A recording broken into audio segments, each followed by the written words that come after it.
بسم اللہ الرحمن الرحیم۔ السلام علیکم۔ بیٹھک چینل کے ساتھ آپ کی خدمت میں ابراہیم عبدالرحمٰن حاضر ہے۔ بیٹھک چینل نے انٹرویوز کا ایک سلسلہ شروع کیا ہے جس کے ذریعے ہم اپنے خاندان کے بڑوں کے انٹرویو کر رہے ہیں اور اس کے ذریعے ان کی زندگی کے تجربات سے رہنمائی حاصل کرنے کی کوشش کر رہے ہیں۔ اس انٹرویو پینل میں میرے ساتھ اشرف عبداللہ اور عظمت چچا بھی موجود ہیں۔ آج اس انٹرویو کے سلسلے کی دوسری کڑی کے لیے ہمارے ساتھ ڈاکٹر رضا اللہ صدیقی موجود ہیں۔ السلام علیکم۔ کیسے مزاج؟ الحمدللہ، اللہ کا شکر ہے۔ اچھا چچا، اس انٹرویو میں ہم آپ سے آپ کی زندگی کے مختلف ادوار یعنی جوانی، تعلیمی دور، اکیڈمک لائف اور اس کے شادی کے بعد کی زندگی کے بارے میں جاننا چاہیں گے اور آئندہ کے عزائم کے بارے میں بھی جاننا چاہیں گے۔ اس کے ساتھ ساتھ ہم یہ بھی جاننا چاہیں گے کہ ان ادوار میں سے ہر ایک دور سے آپ کو کیا سبق ملے اور اب ان تجربات کے بعد آپ اپنے بچوں اور نوجوانوں کو کیا مشورہ دیں گے اور زندگی کے مختلف امور کے حوالے سے ان کی کیسے رہنمائی کریں گے۔ تو انٹرویو کا آغاز ہم کرتے ہیں۔ سب سے پہلے آپ اپنے بارے میں، اپنے خاندانی نسب کے بارے میں کچھ بتائیں۔ بسم اللہ الرحمن الرحیم۔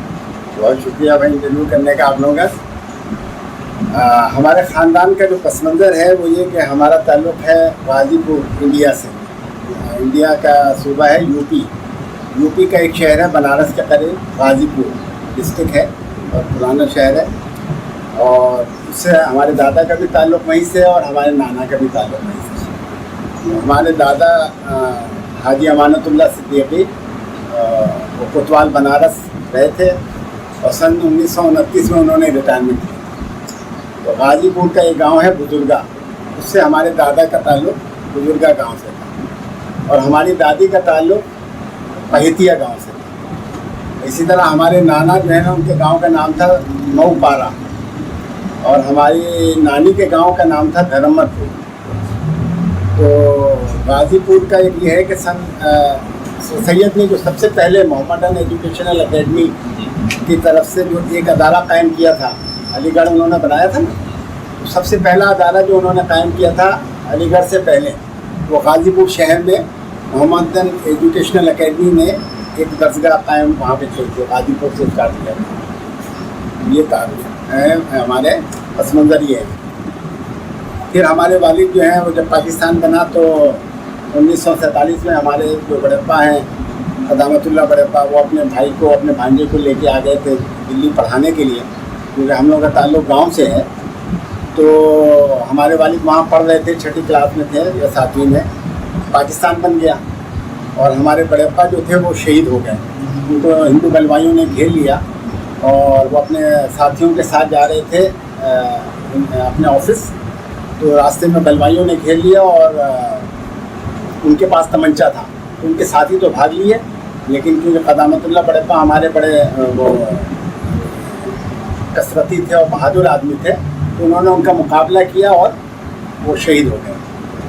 تو پھر ہمارے والد اور ان کی بھابھی اور ان کی بھتیجیاں، ان کو پولیس نے ریسکیو کیا۔ مسلمانوں کے محلوں کو آگ لگائی جا رہی تھی دلی میں، پاکستان بنا تھا، تو ان لوگوں کو مثلا ایک بڑے گھر میں عورتوں بچوں کو جمع کر دیا گیا تھا اور مسلمان باہر وہ حفاظت کے لیے پہرا دے رہے تھے۔